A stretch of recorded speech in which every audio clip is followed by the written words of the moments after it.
Today's wind gusts blew through many parts of South Dakota, including here in Rapid City.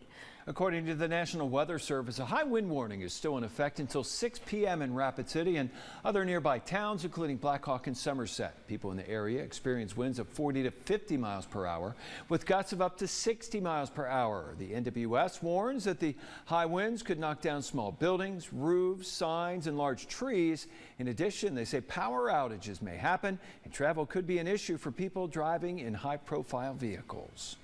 Past some big trucks, and once I got past them, there wasn't really like anything for the wind to blow up against but my car, and so it started rocking my car back and forth a bit.